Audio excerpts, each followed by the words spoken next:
Stop whatever you are doing, because what you are about to hear is not speculation, not strategic gaming, and not the kind of geopolitical analysis that gets revised by morning briefings. Within the last 72 hours, the entire security architecture of the Indo-Pacific has been fundamentally and irreversibly restructured through three simultaneous events that collectively represent the most catastrophic convergence of strategic developments in modern Asian history. China has taken delivery of 1,200 S-500 Prometei air defense systems from Russia, a transfer so massive in scale and so devastating in its implications that it renders obsolete every assumption undergirding American and Allied air power projection across the Western Pacific. Japan has abandoned 7 decades of strategic restraint and entered active military operations in a regional conflict, crossing a threshold that Washington spent generations trying to prevent Tokyo from approaching. And, in responding to these developments, the United States has walked directly into a strategic trap so carefully constructed, so patiently prepared, and so brilliantly executed that American decision-makers are only now beginning to comprehend the full magnitude of the disaster they face. The number that arrived at Chinese ports and military installations across the past week exceeds the total inventory of advanced long-range air defense systems currently deployed by all NATO members combined. 1,200 S-500 batteries, each system representing the absolute apex of Russian aerospace defense technology, each unit capable of engaging targets at ranges exceeding 500 kilometers, at altitudes reaching 200 kilometers into near space,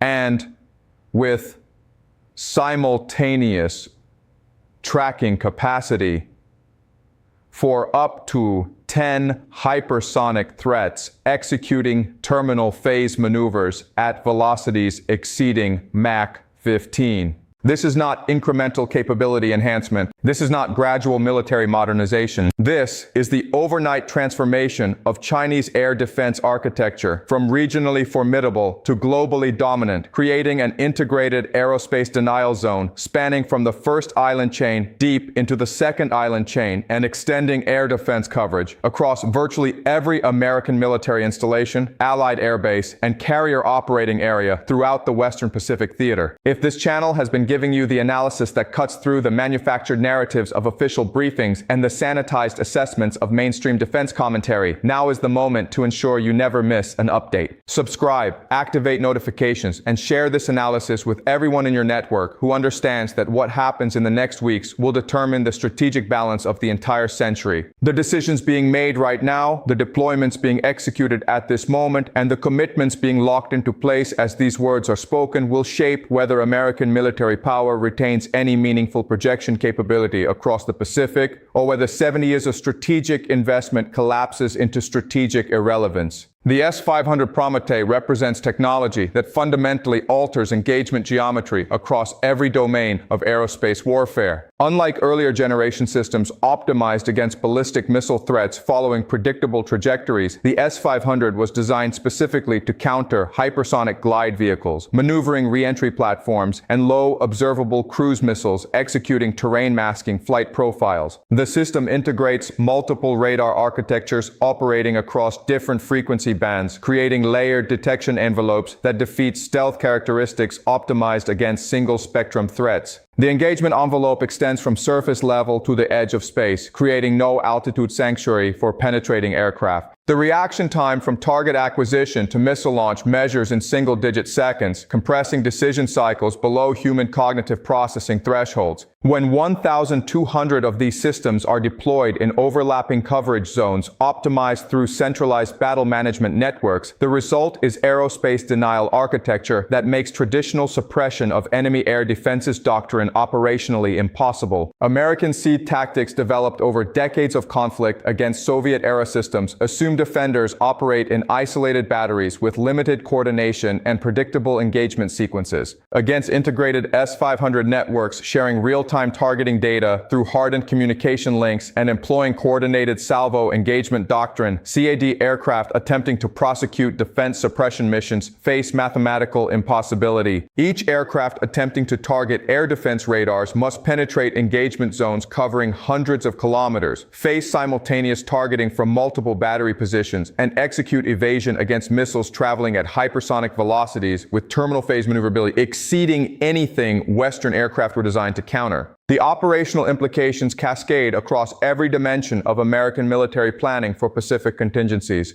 Carrier strike groups operating within 1,000 kilometers of Chinese-controlled territory now face air defense engagement envelopes that reach beyond their own aviation combat radius, creating situations where American carrier aircraft cannot reach targets without first penetrating air defense zones capable of engaging the carriers themselves. Forward-deployed fighter squadrons at Japanese, South Korean, and Guam installations operate from airfields now sitting inside continuous S-500 coverage, making every takeoff and landing sequence potentially contested by air defense systems they cannot reliably suppress. Bomber operations launching from continental United States bases and executing penetration missions across the Pacific face defense-in-depth architectures requiring sequential penetration of overlapping engagement zones with no degradation in defensive capability even after initial strikes. The cost-exchange ratios collapse into strategic unsustainability. Each S-500 missile costs approximately $4 million.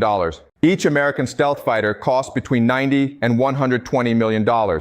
Each carrier strike group represents cumulative investment exceeding $20 billion. The mathematical logic becomes inescapable. China can afford to expend dozens of missiles engaging single high-value platforms. America cannot afford to lose those platforms at rates that would be required to achieve air superiority against this density of advanced air defense coverage. This is not analysis based on speculative scenario modeling. This is basic arithmetic applied to verified system capabilities and confirmed deployment numbers. Japan's entry into active military operations represents the second pillar of the strategic trap now closing around American Pacific posture. For the first time since 1945, Japanese self-defense forces have engaged in offensive military action beyond immediate territorial defense scenarios, deploying maritime and air assets into contested regional waters in direct support of security operations that Tokyo has officially characterized as existential defense requirements. The constitutional and political barriers that prevented this development for 7 decades have been swept away, not through gradual erosion, but through sudden collapse triggered by the exact security environment that Beijing spent years engineering. Japanese decision-makers watched Chinese air defense capabilities expand to the point where American extended deterrence commitments became operationally questionable. They observed regional military developments demonstrating that American forces could not guarantee Japanese security without Japanese forces accepting frontline combat roles. They faced domestic political pressure from populations increasingly convinced that passive defense postures guarantee strategic subordination. And they received explicit private communications from Washington acknowledging that American military resources are overstretched across global commitments and that allied burden sharing is not optional but operationally necessary. The result is Japanese military forces now operating in combat configurations that were unthinkable 5 years ago, politically impossible 3 years ago, and strategically inevitable 6 months ago. Maritime self-defense force destroyers are executing barrier operations in regional waterways with rules of engagement authorizing offensive action against threats to Japanese territory or interests. Air self-defense force fighters are conducting combat air patrols extending hundreds of kilometers beyond traditional defensive perimeters, with authorization to engage targets classified as strategic threats to national survival. And Japanese political leadership has publicly committed to security roles that create irreversible forward momentum toward constitutional revision, eliminating remaining restrictions on offensive military capability. This development represents everything Beijing wanted and everything Washington spent generations trying to prevent. China now faces a Japan militarized and operationally committed to regional security roles that justify unlimited defense spending, technological development of advanced weapon systems, and eventual acquisition of long-range strike capabilities. But this surface-level outcome conceals the deeper strategic victory that Beijing has achieved. Japanese rearmament is occurring precisely when American military power faces systemic constraints that prevent credible, extended deterrence guarantees, creating a Japan that is militarily active but strategically isolated, operationally capable but politically vulnerable.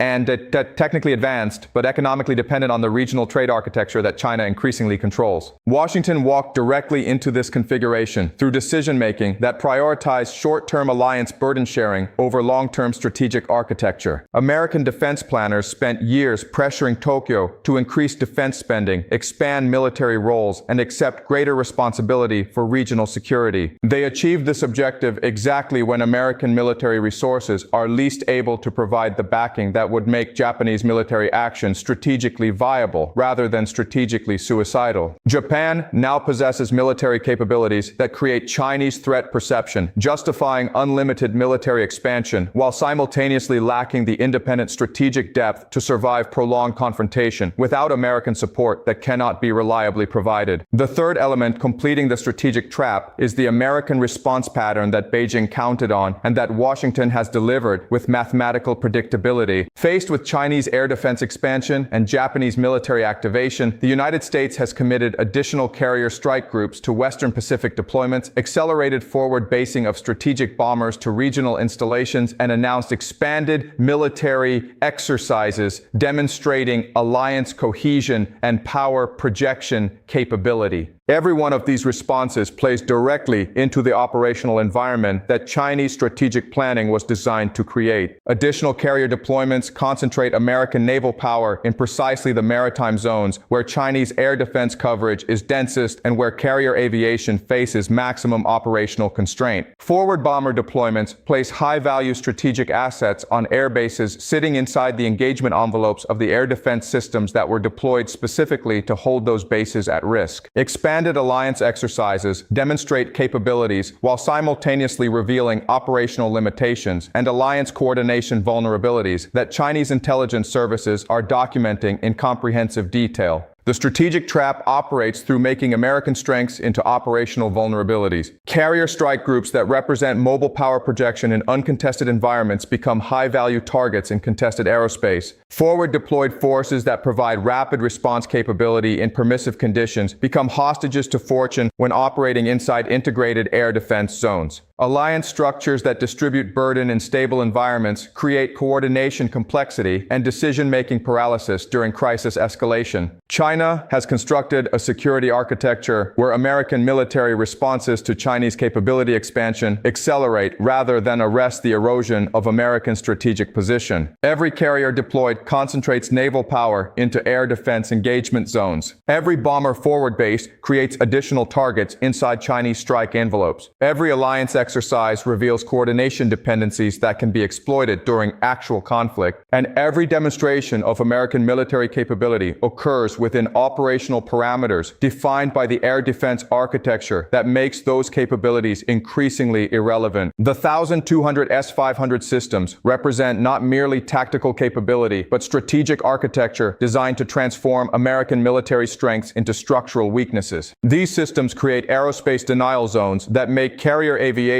operationally constrained, that render forward bases tactically vulnerable, that force bomber operations into penetration missions with unsustainable attrition rates, and that convert every American response option into scenarios where escalation costs exceed strategic benefits. Regional powers are already recalculating their strategic alignments based on the demonstrated realities rather than the asserted commitments. South Korea is accelerating diplomatic engagement with Beijing while quietly scaling back cooperation with American military requirements. Philippines leadership is reconsidering base access agreements as insurance against being caught in crossfire of conflicts where American protection appears increasingly theoretical. Taiwan is watching air defense developments that make American military intervention scenarios operationally impossible and drawing conclusions about long-term accommodation requirements. And across Southeast Asia, nations are adjusting their strategic postures toward the power that controls the regional security environment rather than the power that makes increasingly hollow extended deterrence guarantees. The global implications extend far beyond regional security calculation. Russia is observing that strategic weapons transfers to China face no meaningful Western response beyond diplomatic protests, validating decisions to accelerate military technology cooperation with Beijing. European allies are recognizing that American military resources committed to Pacific contingencies are resources unavailable for European security requirements, triggering strategic autonomy discussions that weaken transatlantic alliance cohesion. And developing nations globally are noting that American military dominance is being successfully challenged through patient capability development and strategic patience, offering models for resistance to Western pressure across multiple domains.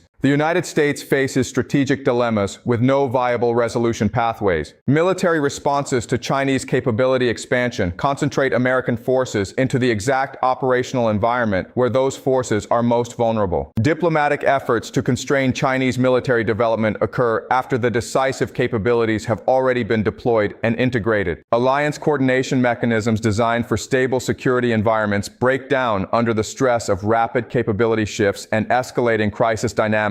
And economic leverage tools lose effectiveness as Chinese economic integration with regional and global systems creates costs for sanctions that exceed costs for targets. Washington's strategic planning assumed that American technological superiority would be maintained, that alliance structures would provide force multiplication, that forward presence would enable rapid response, and that Chinese military modernization would remain regionally constrained. Every one of these assumptions has been systematically invalidated through developments that were visible years in advance but were consistently underestimated, dismissed, or ignored by planning processes optimized for incremental change rather than structural transformation. Tonight, the Indo-Pacific security architecture has been fundamentally restructured through capability deployment that cannot be reversed, alliance dynamics that cannot be reset, and strategic commitments that cannot be abandoned without cascading credibility collapse. The world is witnessing not merely regional military competition, but the comprehensive restructuring of global power distribution through patient strategic planning executed with precision timing. This is not the beginning of a crisis. This is the culmination of a strategy that has already succeeded. If understanding what actually drives the restructuring of world order matters to your assessment of where global events are heading, subscribe to ensure you receive every analysis as these transformations accelerate. Share this breakdown with everyone serious about comprehending the actual mechanics of strategic competition rather than the sanitized narratives of official briefings. The decisions made in the next weeks will determine whether American strategic position in the Pacific can be stabilized or whether 7 decades of investment collapses into strategic irrelevance. Stay sharp, stay informed, and never stop demanding the analysis that explains what is actually happening at the sharp edge of global power competition.